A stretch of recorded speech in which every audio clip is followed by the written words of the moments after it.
Assalamualaikum warahmatullahi wabarakatuh. Good morning, everyone. I would like to say thank you for coming to VR presentation. Okay, we are from Group 4, consisting of Akbar Ghazali, Algi Pangestu, Amanda Triutami Dewi, Ashifa Guna Putri, and Aulia Nurhasana. We'll read today's material, namely paragraphing the body of the essay. What we will discuss from today's material is that first, structuring the body of the essay consists of structure, functional, and arguments, how to structure the type of essay, the judgment essay, and the explanatory essay.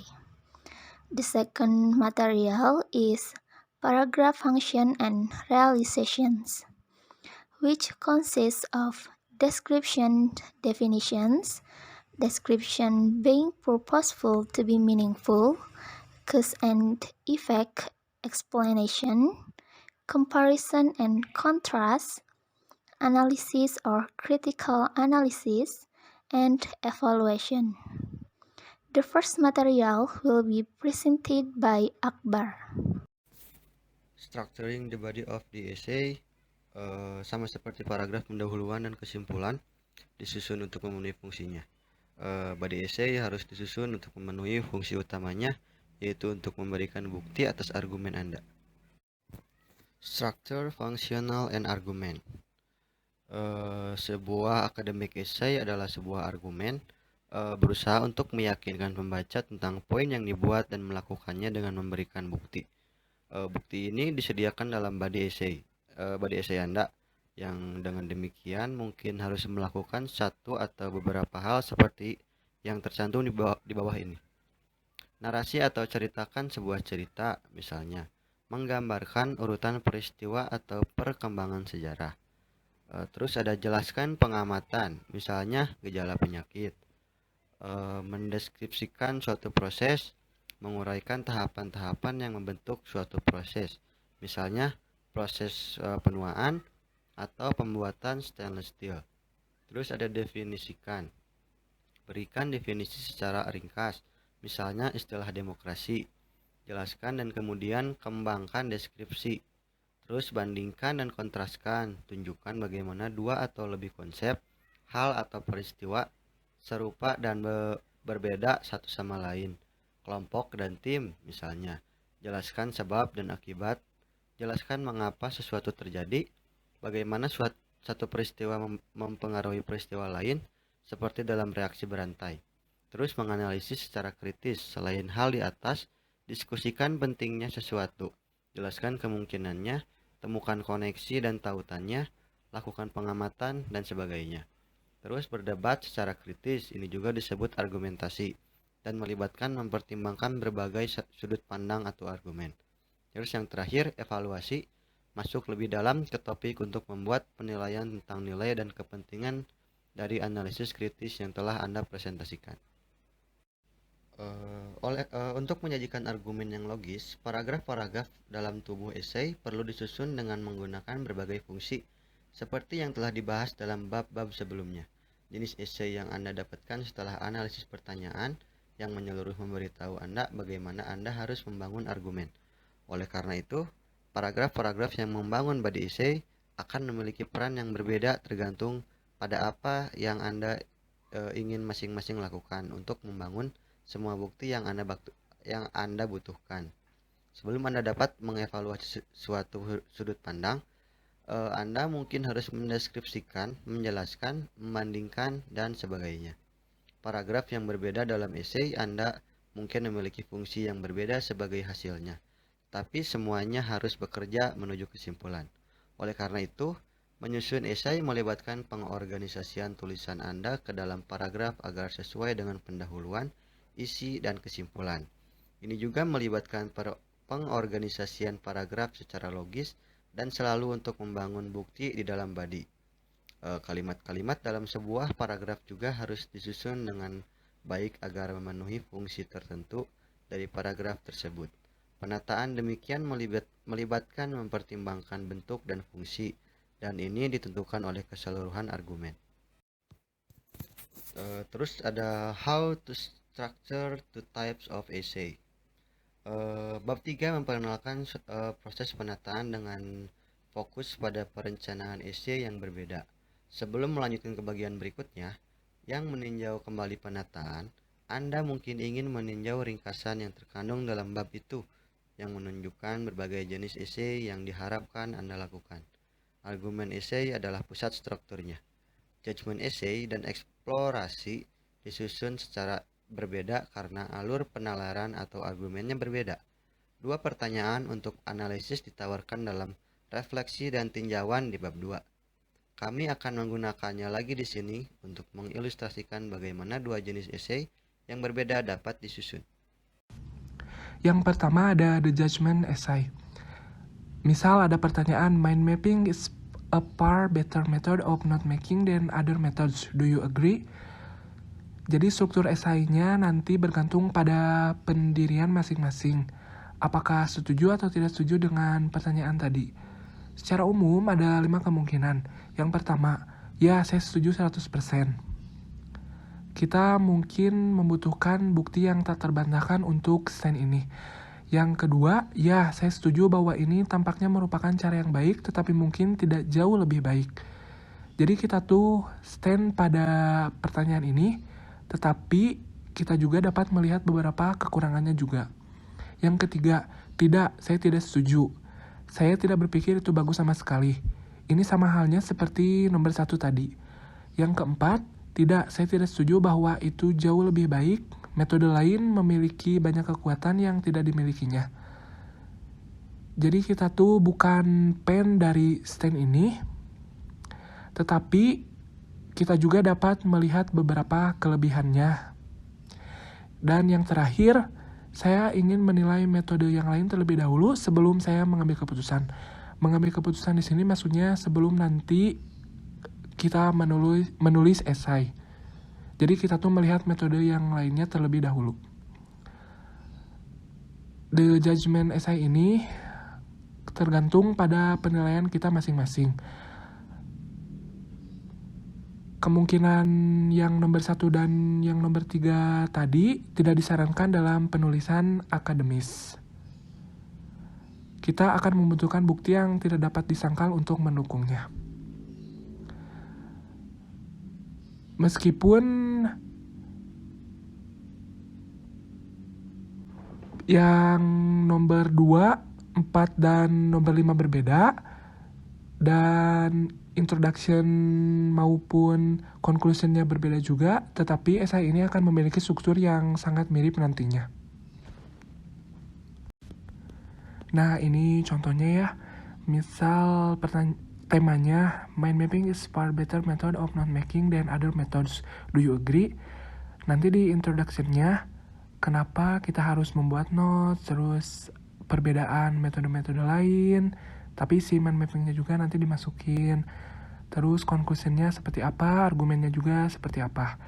Terus nanti di body 1-nya, nge-explain apa itu mind mapping, memberikan beberapa background, nge-describe, dan tulis kenapa mind mapping ini lebih baik dari metode yang lain. Terus di body 2-nya, describe atau explain metode yang lain selain mind mapping. Terus yang ketiganya, di outline apa misal kelebihan dan kekurangan dari mind mapping, dan compare dengan metode yang lain. Dibandingkan gitu dengan metode yang lain. Terus nanti di conclusion-nya seperti biasa di restate dari body atau dari argumennya.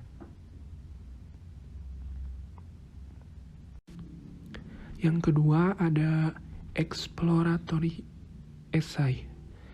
Argumen dari esai ini lebih sulit untuk dibangun karena tidak melibatkan stand dan justifying dari sudut pandang. Dan the line of reasoning yang ingin dikembangkan mungkin agak sulit untuk dipahami. Inilah sebabnya mengapa esai ini mungkin berakhir menjadi too descriptive. Terkadang kita harus memilih kesimpulan yang ingin dicapai dengan memikirkan pertanyaannya dan bagaimana kita dapat membuat esai lebih terarah dan analitis. The title of exploratory essay yang pernah di-analyze di chapter 2 waktu itu, compare and contrast the usefulness of linear notes and diagrammatic notes for study at university. Jadi, apa tujuan utama dari menulis esai ini? Ini untuk ngedescribe dua cara yang berbeda dari note making and explain masing-masing kegunaannya. Jadi apakah kita hanya melakukan ini saja, menyatakan kegunaannya saja, atau apakah kita hanya memberikan deskripsi faktual dari kedua metode tersebut, dan apakah inti dari esai ini untuk menunjukkan bahwa kita telah menyelesaikan PR kita? Jika kita menjawab iya untuk salah satu pertanyaan tadi, esai yang dihasilkan mungkin agak lemah, terutama akan deskriptif dan tidak akan memiliki argumen. Fungsi utama esai ini adalah untuk membandingkan dan membedakan.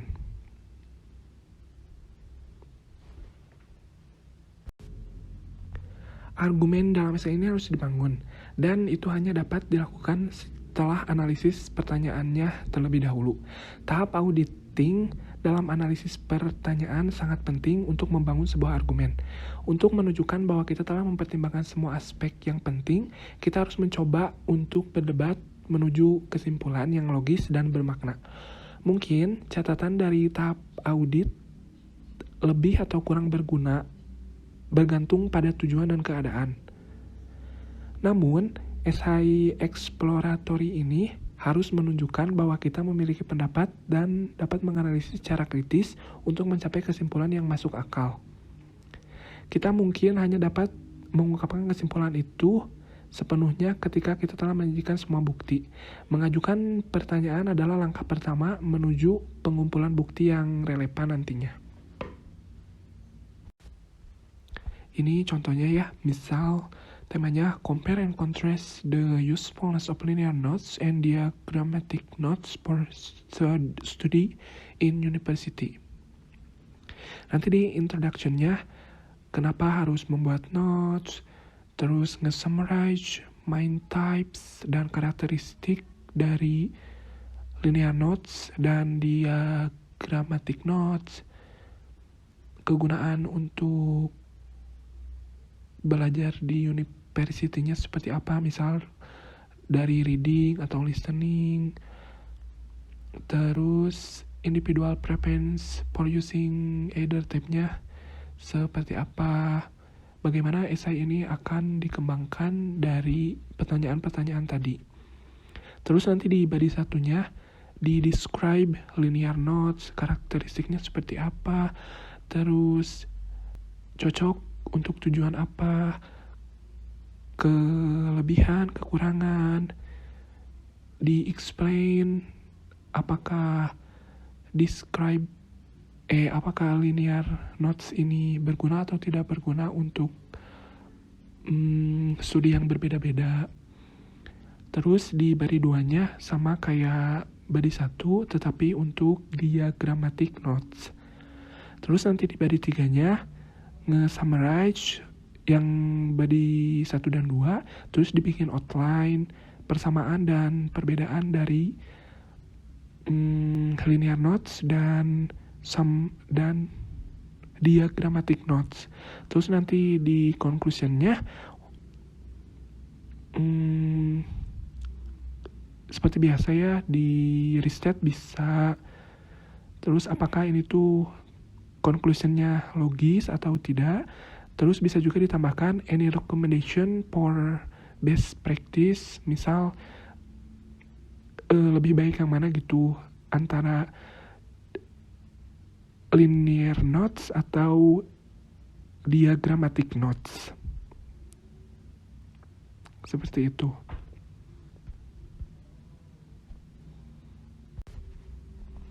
Seperti contoh sebelumnya, kedalaman informasi yang diberikan dalam paragraf di body 1, 2, 3 akan bergantung pada panjangnya esai. Ini tentu saja hanya salah satu cara untuk menyusun body esai ini. Kita dapat memilih satu aspek dan membandingkan serta membedakannya untuk kedua metode sebelum membahas aspek lain. Misalnya, kita dapat membandingkan dan membedakan apa yang tercakup dalam kedua metode tersebut, kemudian beralih kepada kekuatan atau kelemahan dari kedua metode tersebut, dan seterusnya. Bagaimanapun, kita mengembangkan line of reasoning harus menyajikan fakta dengan cara yang logis dan menggunakan analisis kritis untuk membandingkan metodenya. Okay, next I will discuss the second material, namely paragraph function and realization. In this material, to recapitulate, the overall structure of an essay depends on the argument. It is made up of paragraphs to support the argument by clarifying the position, describing, explaining, comparing, analyzing, and so on. Each paragraph fulfills specific function and all of this work toward the conclusion of the argument. Nah, jadi di materi ini untuk merekapitulasi keseluruhan struktur esai tergantung pada argumen kita. Dan ini terdiri dari paragraf untuk mendukung argumen dengan memperjelas posisi, mendeskripsikan, menjelaskan, membandingkan, menganalisis, dan sebagainya. Setiap paragraf memenuhi fungsi tertentu dan semua ini bekerja menuju kesimpulan dari argumen. Biasanya pembaca hanya dapat mengetahui apa yang akan kita lakukan pada paragraf tersebut dan cara kita bagaimana mengatur informasi dan bahasa yang akan digunakan di dalamnya. Selanjutnya, bagian terpenting dari esai yaitu mendesain paragraf dalam body esai kita. Jika kita tidak melakukannya, mungkin bisa dikatakan esai kita akan terlihat sebagai kumpulan yang membingungkan fakta. Nah, untuk menyajikan informasi dalam paragraf yang cukup umum dalam esai ialah pertimbangan bahasa. Maksud pertimbangan bahasa di sini adalah pengingat cepat tentang bahasa yang digunakan saat menulis paragraf untuk memenuhi fungsi tertentu. Next material is description or definitions. Definitions are short, concise descriptions which very often stand at the beginning of discussion of something. They are mostly used in introduction or in description paragraphs to introduce the topic you are going to describe. Definitions are structured specifically to describe something in a concise way and consist of 3 parts: the subject of the definition, the class it belongs to, and its specific characteristics. Jadi, definisi adalah deskripsi singkat dan ringkas yang seringkali berdiri di awal dari diskusi tentang sesuatu. Sebagian besar definisi digunakan dalam perkenalan atau dalam paragraf deskripsi untuk memperkenalkan topik yang akan digambarkan. Meskipun definisi mudah dikenali, menulisnya secara akurat membutuhkan beberapa keterampilan dan pengetahuan. Definisi disusun secara khusus untuk menggambarkan sesuatu secara ringkas dan terdiri dari 3 bagian. Yang pertama, subjek definisi, yang kedua, kelas itu milik, dan karakteristik spesifiknya. Yang dimaksud dengan kelas itu seperti apa yang akan dilakukan oleh subjeknya sendiri, atau menjelaskan apa itu subjeknya. Dalam penulisan akademik, kita bisa mendefinisikan kata atau kalimat dari kamus dan buku teks. Untuk mengetahui apa arti dari kata atau kalimat tersebut. Namun, kita harus ingat bahwa kamus mendefinisikan kata-kata dalam pengertian sehari-hari. Jadi, kita harus mencari lebih dalam agar mengetahui apa arti dari definisi tersebut.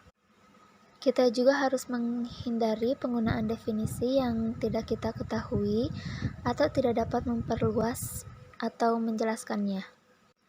Karena definisi adalah deskripsi yang sangat singkat dan karenanya jarang berdiri sendiri sebagai paragraf dan perlu disempurnakan dengan memperluas atau menjelaskannya lebih rinci dalam paragraf.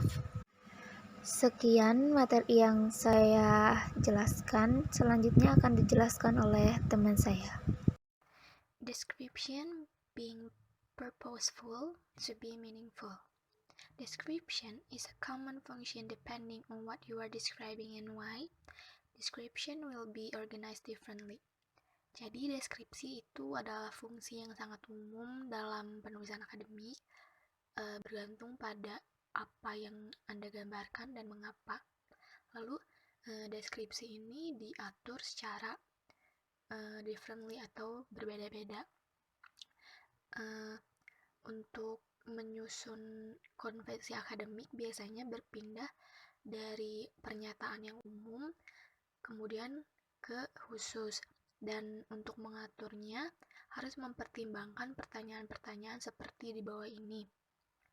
What needs to be known first before the reader can understand and appreciate the other parts? Should I mention the most important factor first? Will it help if I mention the uses of what I am describing, etc.?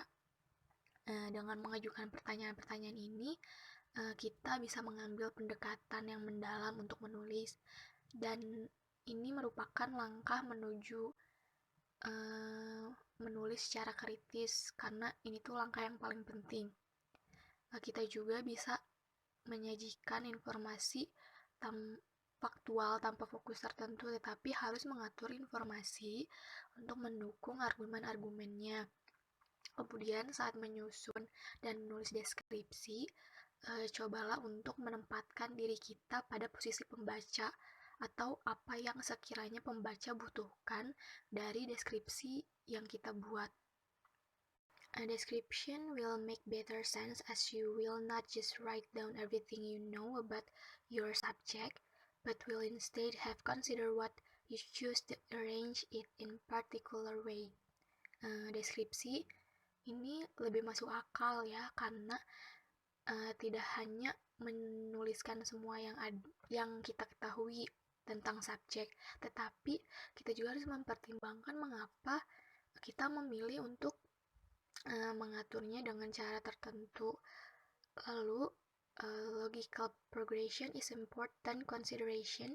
Use words that indicate sequence such as first, next, finally. Jadi perkembangan logis ini merupakan pertimbangan yang penting, seperti penggunaan kata-kata yang menunjukkan urutan ya, atau signal words kayak first, next, and finally. Lalu language consideration, kita bisa menggunakan past tense untuk bentuk lampau yang menggambarkan peristiwa di masa lalu, serta menggunakan kata penghubung untuk menunjukkan urutan, seperti first, finally, atau perkembangan logis. Kita juga bisa menuliskannya menggunakan present tense atau yang disebut timeless present jika deskripsi tersebut berlaku di masa lalu dan masa kini.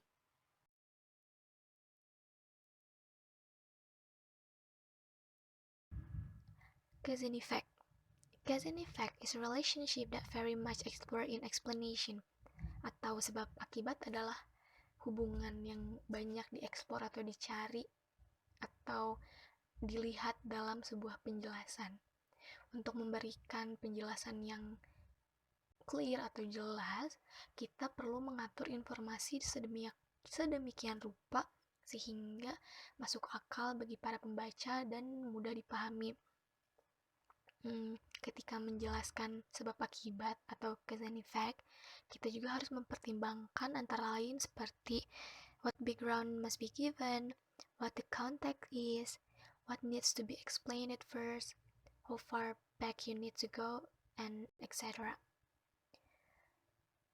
Nah, hal-hal ini tuh perlu dipertimbangkan dulu ya sebelum kita membuat cause and effect. Lalu, one result or effect may have several causes. One cause may result in many outcomes or effect, both immediate and long term. Satu hasil atau efek mungkin memiliki beberapa penyebab.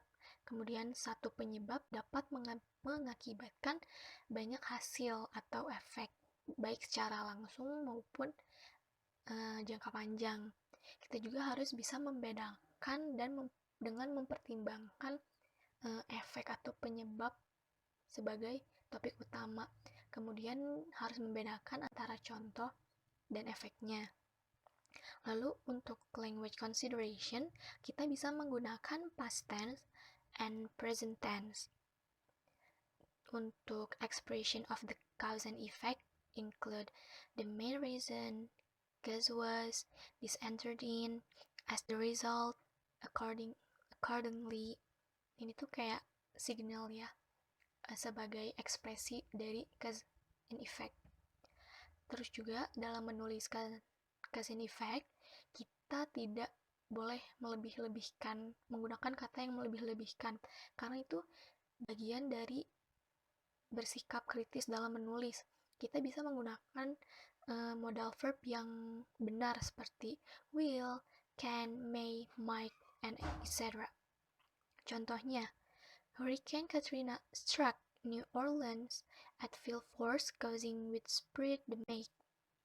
Nah, untuk struck ini mungkin bisa diganti menggunakan modal verb yang sudah saya jelaskan tadi, seperti will, can, may, and might. Nah, untuk contoh yang kedua, drinking 10 pints of beer will result in a positive reading on the breathalyzer. Nah, di contoh kedua ini udah benar, soalnya menggunakan modal verb yang sesuai dan tidak melebih-lebihkan. Hello, my name is Aulia Nur Hasana. Now I will explain about comparison and contrast. Perbandingan dan kontras. Dalam banyak pertanyaan esai, kata instruksi atau bandingkan mungkin mengharuskan kalian untuk mempertimbangkan persamaan dan perbedaannya, atau cukup jelajahi saja. Instruksi yang lebih jelas untuk fungsi ini adalah bandingkan dan kontras. Jika kalian memiliki keraguan tentang apa yang diperlukan, maka tanyakanlah pada pencetusnya atau si pembuat pertanyaan. Yang kedua ada analysis or critical analysis. Analisis atau analisis kritis. Analisis kritis melibatkan menjauhkan diri kalian dari serangkaian fakta atau pendapat penulis, argumen untuk melihat mereka dan menimbang mereka secara objektif. Menulis kritis mengikuti dari membaca dan berpikir kritis. Dalam eksplorasi esai, kalian akan sering menindaklanjuti atau menyelingi deskripsi atau penjelasan dengan berbasis penilaian membaca kritis. Present tense digunakan dalam analisis kritis dan dari ori atau penelitian. Untuk analisis kritis lainnya seperti peristiwa sejarah. Bentuk lampau digunakan untuk peristiwa itu sendiri, tetapi komentar tentang ini ada di kala kini. Cara baca kritis dalam bab 5 untuk mengulangi pertimbangan meliputi yang pertama, apakah ada sudut lain yang perlu dipertimbangkan. Selanjutnya, bagaimana set ini dibandingkan dengan fakta lainnya. Apakah ada inkonsistensi? Apakah ada kekurangan dalam bukti atau kesimpulan? Apakah ada asumsi yang dibuat? Apakah ada statistika yang perlu dikumpulkan dengan benar? Apakah statistika ditampilkan secara akurat? Apakah ada bukti menentang kesimpulan tersebut? Dan bagaimana hal ini melemahkan deskripsi atau penjelasan? Yang terakhir ada evaluation. Kalian hanya dapat mengevaluasi sesuai jika kalian telah melihatnya secara kritis. Kalian harus cukup tahu untuk menarik kesimpulan tentang nilainya, pentingnya, dan maknanya. Jika kalian diminta untuk mengevaluasi teori secara kritis, katakanlah, kalian akan mungkin harus pindah dari deskripsi, penjelasan, perbandingan, dan kontras melalui analisis kritis sebelum Anda dapat mengevaluasinya. Evaluasi didasarkan pada tolak ukur atau kriteria yang dibandingkan dengan ISON dapat dibuat. Selain itu, tujuan dari sesuatu yang direncanakan atau cara penggunaannya dan sebagainya juga harus dipertimbangkan. Terima kasih.